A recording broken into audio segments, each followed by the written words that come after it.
হাতা কাটার পদ্ধতি এবং এখান থেকে আমরা হাতার কাপড়টা কীভাবে বাইর করবো এটা দেখাচ্ছি।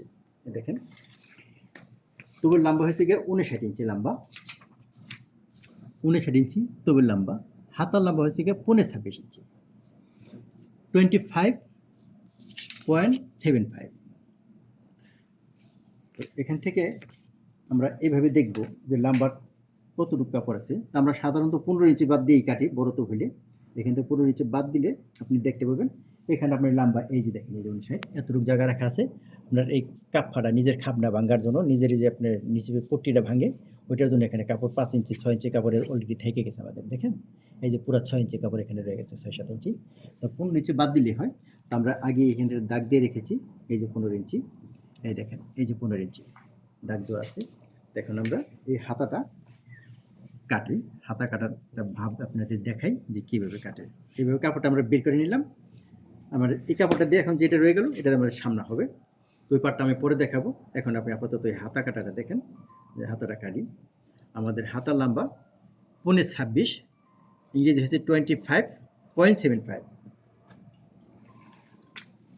তো এখানে হাতার লুজ আছে 15.9 এবং 8.5। তো আমরা প্রথম এখান থেকে 8.5 ইঞ্চি দেখবো যে 8.5 কত আছে। এই 8.5 যেখানে দাঁড়ায় এতটুকু জায়গা রাখবেন, আপনি 8.5 জন্য কমপ্লিট থেকে তার মানে আপনি 9 ইঞ্চি কাপড়টা কমপ্লিট রাখবেন। এই যে 15.9 তাতে 9.25 ইঞ্চি দিয়ে কাটলে আপনার 15 ইঞ্চি টিকবে। এখান থেকে 1.5 ইঞ্চি আপনি ডাউন দেবেন, সব তবের জন্য না। কিছু কিছু তবে যেটা আছে আপনার এখানে ওর বডি চাপা, শোল্ডার বড়, তাদের জন্য কম বেশি হইতে পারে, তাদের জন্য এখানে কমে আসে। যাদের বডি আগাগোড়া সমান তাদের জন্য এখানে ডাউন একটু বেশি হবে। তা নাহলে হাতের এই সাইডে একটা ভাঁজ পড়ে, যেরকম এই যে হাতে ভাঁজ পড়ে না এরকম ভাঁজ পড়বে না। তো এটা দেখে কাটতে হয় বডি অনুযায়ী। প্রথম খেয়াল রাখবেন তার বডি কীরকম, একজন মানুষের বডি ল্যাঙ্গুয়েজ দেখে তো কাটবেন। ওকে, এখন দেখেন এই যে শেপ, এখান থেকে 1.5 ইঞ্চি বাদ দিবেন, সোজা রাখবেন বরাবর সোজা। এখান থেকে 1.5 ইঞ্চি পরিমাণ সোজা রেখে এই স্কেলটা এইভাবে ধরবেন, এই সোজা আছেন ধরে এইভাবে আস্তে আস্তে আস্তে আস্তে টানতে এইভাবে একটা রাউন্ড করে ফেলবেন হালকা। করার পরে আমরা একটা কলি কাটছিলাম আগেই, সাইড কলি, ওইটা আমার পূর্বের ভিডিওতে দেওয়া আছে, ওইটা দেখে নেবেন। এখানে কত আছে, তার মানে আমি 3 ইঞ্চি কাটছিলাম। তো এখান থেকে এই যে 3.5 ইঞ্চি, 3 ইঞ্চিকে আপনার সেলাইয়ের মার্জিন বাদ দিলে এই যে 3 ইঞ্চিতে টিকবে এই 3। এখান থেকে 1.5 ইঞ্চি অথবা 1.5 ইঞ্চি যার যার বডি। কিছু কিছু মানুষের বডি খুব হাই, বুক ফোলা থাকে, তাদের জন্য একটু বেশি রাখবেন। যাদের বুক কম তাদের জন্য 1 ইঞ্চি বাড়তি রাখবেন, তাতেই এনা। তো এই লোক মোটামুটি বাচ্চা ছেলে, আর বেশি একটা বডি ফিল্টার না, নর্মাল। নর্মালের জন্য আপনার 1 ইঞ্চি বাড়তি রাখলে এনা। এখন হাতার লম্বা কত বলেছিলাম, 25.75। এই যে 25.75 উপরে সেলাইয়ের মার্জিনটা বাদ দিয়ে এখানে এইভাবে দাগ দিবেন। আমাদের হাতা নর্মাল হাতা, 2.5 ইঞ্চি খাব না।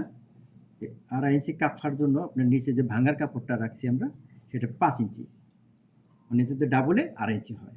হাতের মুখের যে ভাঁজটা রয়েছে মাপটা এখানে আমাদের লেখা আছে 7.5 7.6।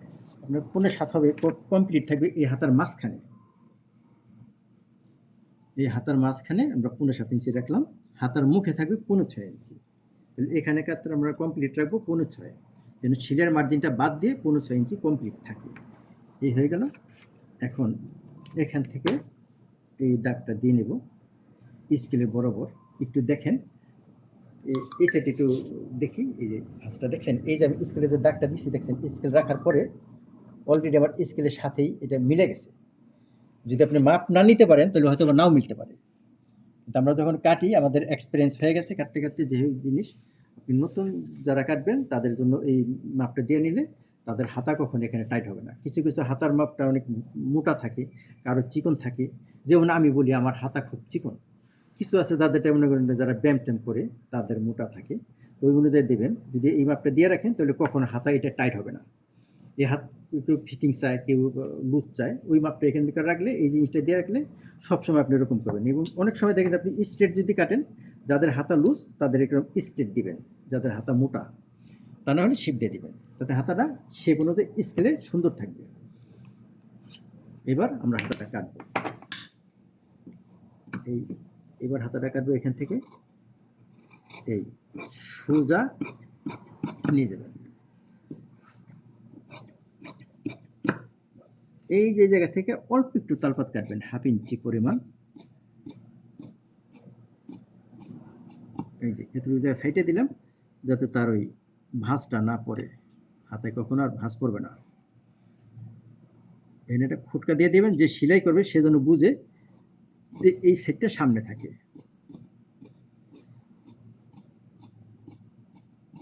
বাস, এই তালপাতটা দিয়ে দেবেন, হাতায় কখনোই এখানে ফুল পড়বে না। আর যদি তালপাত না দেন, তার সিনা যদি এরকম থাকে, টান থাকে, তাহলে সামনে পিছনে একই রকম দেবেন। তা না হলে পিছনে কাপড় অনেক জমানো থাকবে, ভালো দেখা যাবে না। তো এটা এইবার হাতাটা আমরা কাটি, দেখেন বরাবর এই শেপ দিয়ে একদম মার্জিনের উপর দিয়ে কাটবেন। মার্জিনটা বাইরে রাখবেন যেন মার্জিনটা কাপড়ের সাথে না থাকে, যেহেতু সাদা কাপড় মার্জিন থাকলে ভালো দেখা যাবে না এবং কালো এই দাগটা সহজে আর যাবে না। এই জন্য মার্জিনটা কাটার সময় মার্জিনের ঠিক একটু ভিতরে কাটবেন, মানে যাতে মার্জিনটা বাদ করে যায়। তো আমরা এখানে হাতার যে মার্জিন রেখেছিলাম 5 ইঞ্চি ডাবল, তো এই ডাবল 5 ইঞ্চি দিয়ে বরাবর একটা সেন্টার এবার দিবেন। দেওয়ার আগে এই জিনিসটা আপনি খুলে দেখবেন দেখেন স্ট্রেট আছে কিনা। যদি স্ট্রেট না থাকে তাহলে স্ট্রেট করে পরে মার্জিনটা দিবেন। এবার আমাদের স্ট্রেট আছে এখানে অলরেডি, তো এই জায়গাটা চাকান দিয়ে দেবেন। এই ডাবল ভাঁজ হাতার এই যে ভাঁজটা বরাবর হয়ে যাবে, এই যখন কাটবে এই যে জিনিসটা এরকম স্ট্রেট হয়ে গেল, এইভাবে হবে। ওকে, ঠিক আছে। ইনশাল্লাহ পরবর্তী ভিডিও আমাদের সামনা কাটার যে ভিডিও, ওটা ইনশাল্লাহ আবার পরবর্তী ভিডিওতে দেখাবো। বাই।